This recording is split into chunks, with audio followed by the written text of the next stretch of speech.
안녕하세요. 지금 역사상 최악의 인플레이션이 오고 있습니다. 1980년대 이후 최고의 물가인 거죠.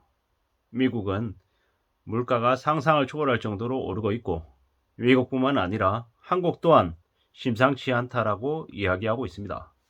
한국의 전문가라고 하는 이들은 매우 모호하게 얘기하고 있는데요. 실제 상황은 매우 우려스럽습니다.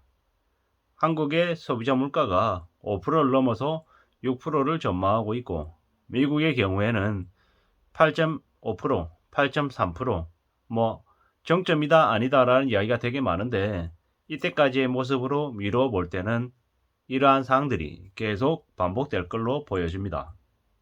우리는 꽤나 안 좋은 상황을 맞고 있다라고 봐야 될 것 같습니다. 1979년 YH 사태, 또한 그 시기쯤에서 박정희 대통령 서거, 꽤 많은 혼란스러운 일들이 있었습니다. 그때 미국도 마찬가지였죠. 미국은 폴 보커가 인플레이션 파이트라고 해서 미국의 기준금리를 빠른 시간 안에 2년 채 안 되는 기간 안에 상당히 많이 올렸죠. 9%대까지 올린 걸로 알고 있습니다. 왜 그랬겠냐고요. 왜? 그 당시도 지금하고 어쩌면 딱 비슷하진 않겠지만 그때를 떠올리는 그런 사항들이 계속해서 나오고 있다로 보여집니다.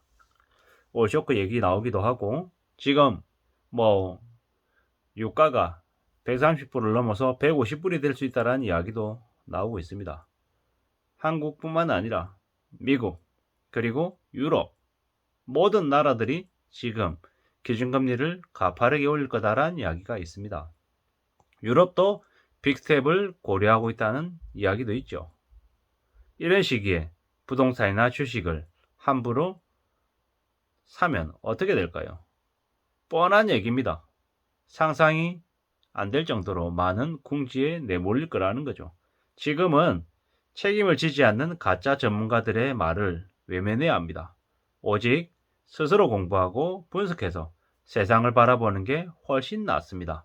지금 많은 사람들이 망할 지경입니다. 상상을 초월할 정도로 우려스럽습니다. 금리가 올라서 부담이 더 커지고 있고, 물가도 올라서 사람들의 생활이 상상을 초월할 정도로 팍팍해지고 있습니다. 그게 지금 모습입니다. 미국이 기준금리를 올해만 올리는 게 아닙니다. 내년에도 올립니다. 한국은요? 한국도 마찬가지죠. 지금 전쟁이 터져서 전쟁이 언제 끝날지도 모른다라는 거죠. 미국이 과거에 이라크 전쟁을 일으켰죠. 지금은 우크라이나 전쟁입니다. 앞으로 주택담보대출이 10%대가 오는 걸 아마 보게 될 것 같습니다. 지금은 자산 가격이 조정되는 시기이고, 또한 금리는 대세 상승기입니다. 집을 소유하면 세금이 늘어날 게 당연하다라는 거죠. 지금 7월 달에 금리를 인상하냐 안 하냐가 중요한 게 아닌 거죠. 올해 하반기까지, 올해 연말까지 기준금리를 4차례 올려서 2.75가 된다 한들 이게 끝이 아니라는 거죠. 내년이 또 남아있다라는 거죠. 무리해서 빚을 내서 주식을 하고 부동산을 산 사람들이 아마 극단적인 선택을 해야 될지도 모른다라는 거죠. 투기를 한 사람들이 이번 시즌에 대거 몰락할 것 같습니다. 미국이 얼마나 기준금리를 높일지는 두고 봐야 될 문제인 거죠. 하지만 확실한 거는 지나친 욕심이 파멸을 부른다라는 거죠. 점점 더 상황이 안 좋아진다라는 거죠. 이자가 오르고 드릴 세입자 없고 세금이 늘어나면 이게 헬게이트가 아니고 뭐겠습니까?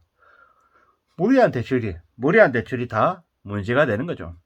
최악의 인플레이션이 일상을 더 심각하게 만들 것인데, 빚까지 져서 빚에 짓눌리면 삶이 그냥 안 좋아지는 거죠. 앞으로 어떤 상황인지 모르고 성공학, 그리고 여기에 투자해야 된다라고 얘기하는 유튜브들의 개소리를 듣는 것이 아직 있습니다. 건물주가 부럽다느니 사채빚을 지더라도 아파트를 사야 된다는 등의 개소리는 아예 무시하며 살아야 됩니다. 함부로 그런 말에 넘어가서는 안 된다라는 얘기인 거죠. 잘못했다가는 지옥을 맞게 될 것입니다. 이번에 맞는 지옥은 쉽게 끝나지 않을 것 같습니다. 허리띠를 졸라매며 산다고 지옥에 안 떨어지는 게 아니라는 거죠. 무리하게 빚을 지고 착각해서 욕심부리고 탐욕을 부리면 그냥 끝이라는 거죠. 지금은 많은 사람들이 돈이 없어서 시달리고 있습니다. 돈이 없어서 일상을 굶는 걸 일상으로 받아들여야 할 정도인 거죠. 벌어도 밥 몇 끼를 먹으면 돈이 사라져버리는 게 지금의 현실이죠.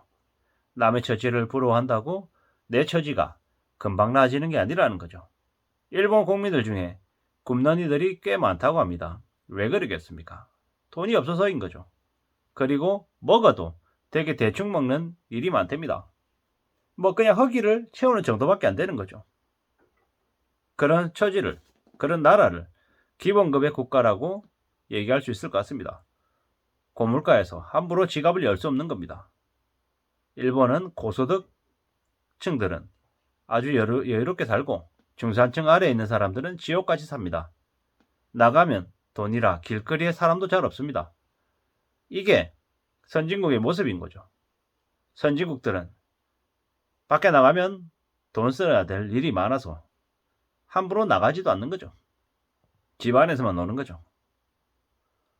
벌금 많이 내고 세금을 많이 내야 돼서 웬만하면 다른 사람들도 잘 안 만납니다. 선진국에서는 모르는 사람들이 건네주는 음료수도 잘 안 마신답니다. 뭘 탔는지 못 믿기 때문인 거죠. 그리고 함부로 환상을 안 갖는다고 합니다. 왜? 현실이 정말 지옥 같다라는 걸, 정말 어렵다라는 걸 잘 아는 거죠. 그래서 자기 통장에 1억, 2억이 있어도 쓰는 거는 정말 심하다 싶을 정도로 극단적인 소비를 줄이는 사람들이라고 합니다. 이게 선진국 국민들입니다. 이제 한국도 그러한 선진국 사회로 진입하는 것 같습니다. 지금의 한국은행의 기준금리 인상이 한두 번으로 끝나는 게 아니라, 올해로 끝나는 게 아니라 내년까지, 그리고 그 이후까지도 이어질지도 모른다라는 말씀을 드리고 싶습니다. 지금도 집값이 오른다라고 얘기하는 가짜들의 말을 절대로 들어서는 안 되겠습니다. 그런 말에 넘어갔다가는 금세 인생이 망가진다라는 거죠. 앞으로 어쩌면 10년 이상 월급이 제자리 걸음이고 물가는 계속 오를 수 있습니다. 이제 장 보러 가서 세일하는 품목 말고는 함부로 쳐다보기가 어려워질 것 같습니다. 전 세계 물류가 멈추고 있고 또 물가가 폭등하고 있습니다. 그런 뉴스가 계속 나오고 있죠. 앞으로 물가가 더 오른답니다. 올해, 내년, 내후년까지 가파르게 오르는 물가를 감당하며 살아야 된다고 합니다. 이게 지금 현재 모습입니다. 앞으로 함부로 돈 쓰는 활동들은 안 하는 쪽으로 사람들이 바뀌어갈 것 같습니다. 물론 사회적 거리두기 해제 때문에 올해 그리고 한 내년 정도까지는 그래도 소비를 하겠죠. 근데 그 다음이 어떻게 될지 두고 봐야 될 것 같습니다. 취미를 최대한 돈 안 드는 걸로 바꿀 것 같은 거죠. 이제 도서관에서 책 빌려서 읽고 동네 산책하고 이런 것들이 대거 늘어날 것 같습니다. 돈 안 드는 독서가 인기를 끌고 혼자서 여행을 다니는 게 아니라 그냥 산책하고 트레킹, 둘레길 다니고 이런 것들이 더 많아질 것 같습니다. 교통요금 오르면 지하철이나 버스 타는 것도 좀 고려할 것 같고 전기수도 요금 오르고 이러면 되게 생활비가 이제 실제로 들어가는 기초생활비가 많이 들어가면 사람들이 어떤 식으로든 줄이고 아끼려고 더 집중을 하겠죠. 점점 더 살기 힘들어지는 세상이 되기 때문에 어떻게든 고정비를 줄이고 최대한 저축할 공리를 할 거라는 거죠. 왜냐? 안 그러면 몰라가기 때문인 거죠. 당장 먹고 살 돈도 없는데 무슨 저축이냐라고 이야기할 수 있죠. 그런데도 어떻게 하겠습니까? 그럼에도 불구하고 최대한 저축을 해서 돈을 비축해 두어야 나중에 생길 언제 어떻게 터질지 모르는 위기를 대응할 수 있다라는 거죠. 꽤나 살기 힘들고 꽤나 힘들긴 한 것 같습니다. 그래서 더욱 우리는 우리의 삶을 되돌아봐야 될 것 같습니다. 그냥 괜찮다, 별일 없다, 희망을 가지면 된다, 이런 막연한 막연한 바람으로 세상을, 삶을 극복해 나갈 수는 없는 것 같습니다. 아무쪼록 안전하고 최대한 안정적인 삶을 살아가기를 바랄 뿐입니다. 이상입니다.